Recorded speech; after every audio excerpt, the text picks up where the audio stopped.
Saudara-saudari terkasih dalam Kristus, hari ini Senin 13 Juni 2022 merupakan peringatan wajib Santo Antonius dari Padua. Bacaan dibawakan oleh Bernadetta Utomo, Mazmur dilantunkan oleh Lucia Andri, dan renungan ditulis oleh Laurencia Ineke. Selamat menekuni Sabda Allah. Marilah kita semakin mengasihi, semakin peduli, dan bersaksi.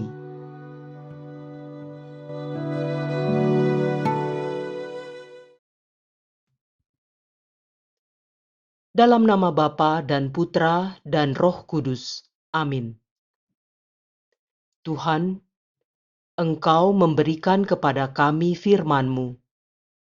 Firman-Mu telah menjadi manusia dan kini menjadi bentuk kehadiran-Mu di tengah kami.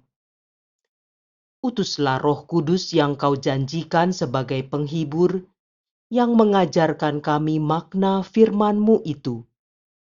Kiranya inspirasinya membantu kami memahami firman yang telah ditulis dengan inspirasi ilahi. Jadikan pula kami melalui hembusan roh-Nya, tanah-tanah yang subur bagi pertumbuhan firman-Mu, hingga menghasilkan buah berkelimpahan. Demi Kristus Tuhan dan pengantara kami. Amin. Bacaan dari kitab pertama Raja-Raja, bab 21, ayat 1 sampai dengan 16. Nabot, orang Yizril, mempunyai kebun anggur di Yizril, di samping istana Ahab, Raja Samaria. Berkatalah Ahab kepada Nabot, "Berikanlah kepadaku kebun anggurmu itu, supaya kujadikan kebun sayur, sebab letaknya dekat rumahku. Sebagai gantinya, akan kuberikan kebun anggur yang lebih baik, atau jika engkau lebih suka, akan kubayar harga kebun itu dengan uang."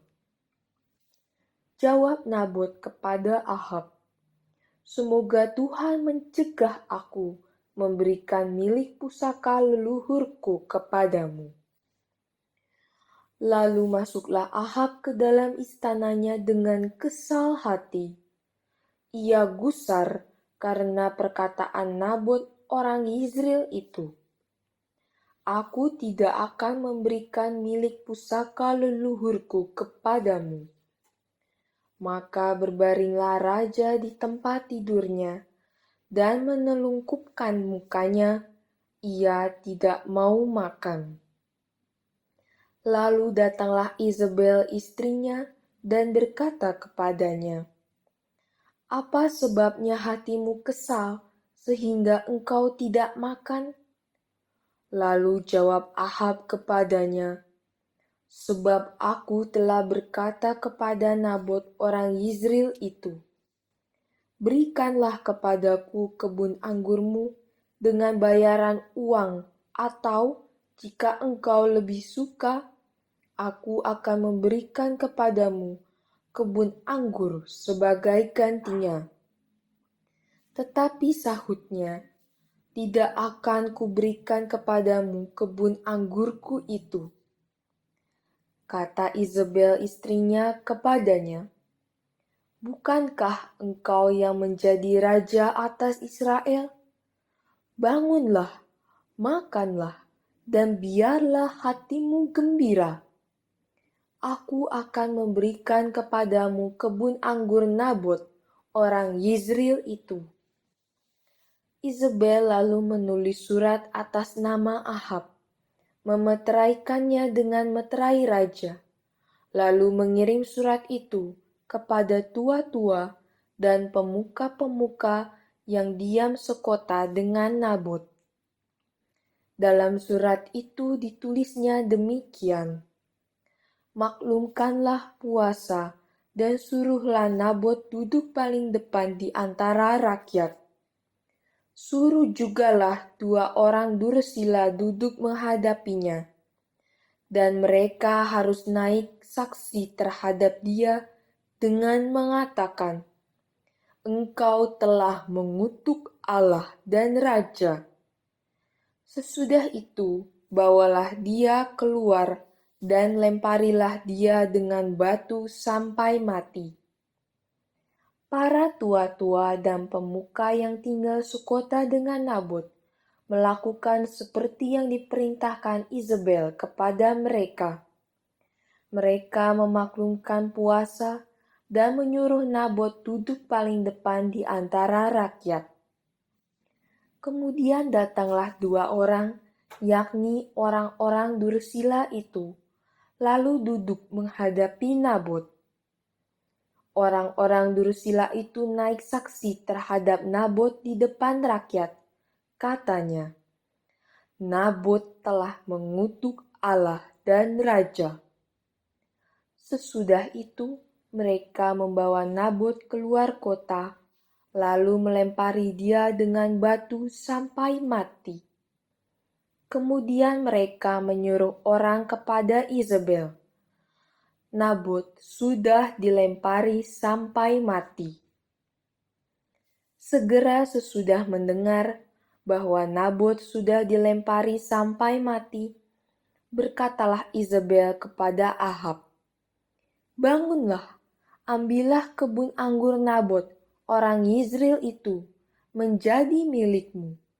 Karena Nabot yang menolak memberikannya kepadamu dengan bayaran uang, sudah tidak hidup lagi. Ia sudah mati."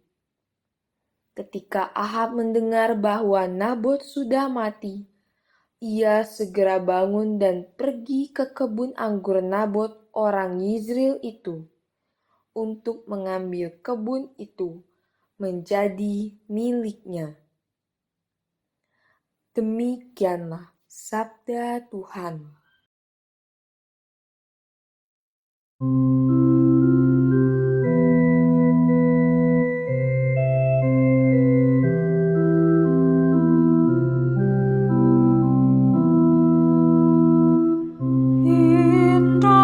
Indahkanlah keluh kesahku, ya Tuhan. Berilah telinga kepada perkataanku, ya Tuhan. Indahkanlah keluh kesahku. Perhatikanlah teriakku minta tolong, ya Rajaku dan Allahku, sebab kepadamulah aku berdoa. Indahkanlah keluh kesahku, ya Tuhan. Engkau bukanlah Allah yang berkenan akan kefasikan. Orang jahat takkan menumpang padamu. Pembual tidak akan tahan di depan matamu. Engkau benci terhadap semua orang yang melakukan kejahatan. Indahkanlah keluh kesahku, ya Tuhan. Engkau membinasakan orang-orang yang berkata bohong. Tuhan jijik melihat penumpah darah, dan Tuhan jijik melihat penipu. Indahkanlah keluh kesahku, ya Tuhan.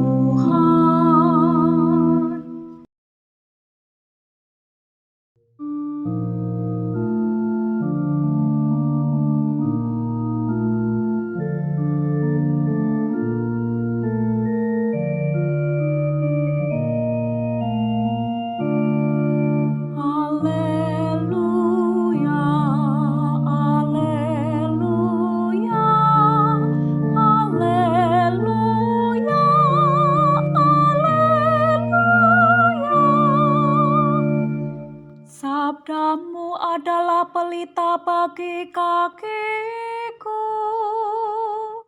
dan cahaya bagi jalanku.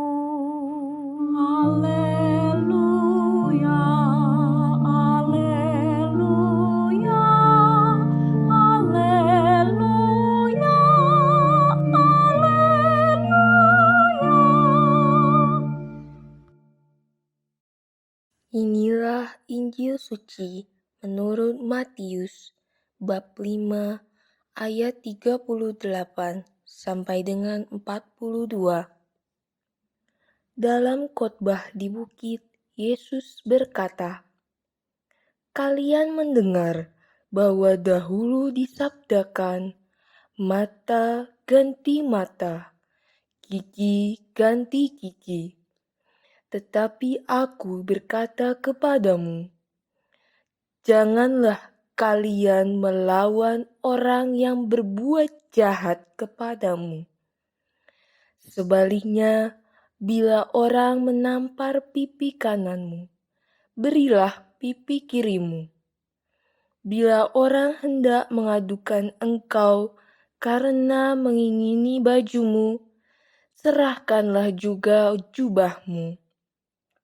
Bila engkau dipaksa mengantarkan seseorang berjalan sejauh 1 mil, berjalanlah bersama dia sejauh 2 mil. Berikanlah kepada orang apa yang dimintanya, dan jangan menolak orang yang mau meminjam sesuatu daripadamu." Demikianlah sabda Tuhan.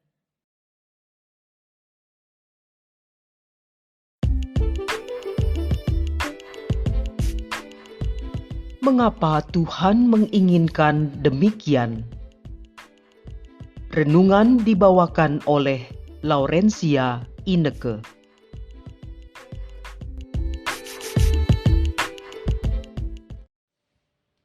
Saudara-saudari terkasih dalam Kristus, Shalom. Sungguh di luar nalar pikiran kita sebagai manusia biasa mendengar sabda Tuhan hari ini, di mana Tuhan Yesus dalam Injil Matius bab 5 ayat 38-42 mengajarkan sesuatu yang baru.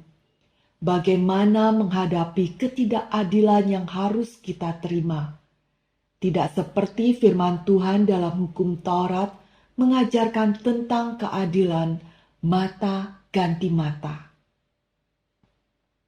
Membalas, itu yang kita pikirkan ketika menghadapi perlakuan tidak baik yang kita terima dari orang lain. Dia marah, kita akan lebih marah lagi. Geram bila ada yang memukul kita, maka kita pun bertekad untuk memukul balik. Di dunia digital saat ini, banyak sekali ujaran kebencian yang menyebabkan gosip lebih cepat beredar, yang menyebabkan pertentangan, dan rasanya ingin sekali menanggapi dengan membalas ujaran tersebut dengan lebih dahsyat lagi. Kesal dan marah, itu yang kita rasakan ketika menghadapi orang yang berlaku tidak adil pada kita, menjelekkan kita karena mengingini barang kita. Kita berjuang supaya dia tidak mengambil apa yang menjadi milik kita. Menghindari dan menjauh. Menghadapi orang yang memaksa, tentunya kita ingin menghindari orang itu. Terlebih ketika kita diminta untuk melakukan hal-hal yang tidak sesuai dengan keinginan kita. Apalagi ketika ada orang yang ingin meminta uang atau meminjam uang pada kita. Enak aja, kita yang capek-capek bekerja dari siang dan malam, malah diambil orang lain. Lebih baik jangan berteman dengan orang seperti itu. 4 sikap itu yang biasa kita lakukan menghadapi kekerasan ataupun ketidakadilan yang tidak sesuai dengan keinginan kita. Namun hari ini, Tuhan Yesus menginginkan kita untuk mau rendah hati, bahkan merendahkan diri ketika menghadapi peristiwa yang sangat tidak mengenakan itu. Menerima segala perlakuan itu dan tidak menggunakan hak kita untuk melawan ketidakadilan. Aneh ya, mengapa Tuhan Yesus menginginkan demikian? Kekerasan tidak bisa menghentikan kekerasan. Sering kalimat itu kita dengar. Benar sekali. Membalas dengan kekerasan akan menimbulkan konflik yang berkepanjangan, akan menimbulkan dendam warisan yang beranak pinak. Hal tersebut menimbulkan suasana yang jauh dari damai, menimbulkan ketakutan dan kecemasan yang berkepanjangan. Jadi, Tuhan Yesus tidak menginginkan kita terseret dalam arus yang akhirnya menghancurkan diri sendiri. Seperti pada bacaan pertama, bagaimana Nabot menghadapi kematian karena menolak memberikan kebun anggurnya pada Ahab. Tuhan Yesus menginginkan kebaikan buat kita umat manusia. Tuhan Yesus menginginkan kita mengasihi sesama, walaupun sesama itu berbuat jahat pada kita.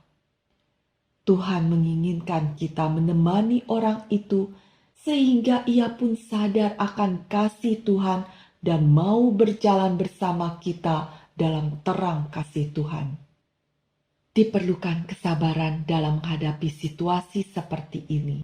Tentunya tidak mudah.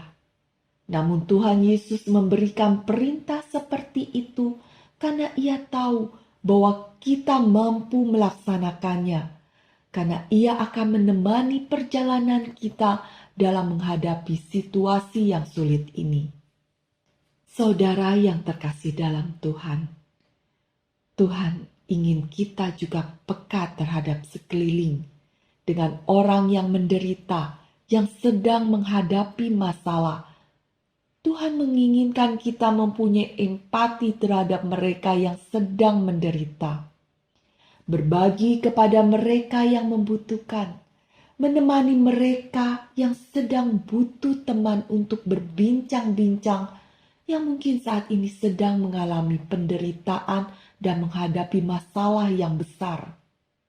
Saudara yang terkasih, mari kita bersama-sama menghormati martabat manusia, agar makin banyak orang merasakan kasih Tuhan yang begitu besar lewat kita. Saudaraku, mari kita terus berdoa pada Dia Sang Kasih, memohon pertolongannya, karena Tuhan selalu mendengarkan permohonan kita.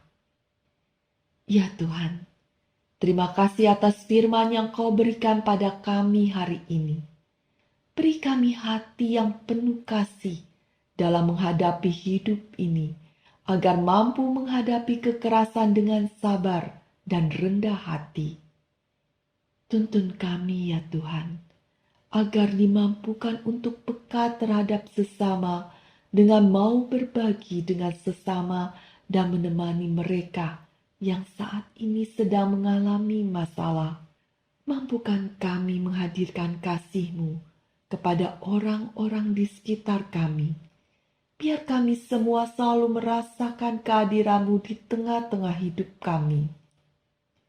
Biarlah hanya nama-Mu saja yang kami puji dan sembah. Dengan perantaran Tuhan Yesus Kristus yang berkuasa kini dan sepanjang segala masa, doa ini kami haturkan. Amin. Dalam nama Bapa dan Putra dan Roh Kudus. Amin.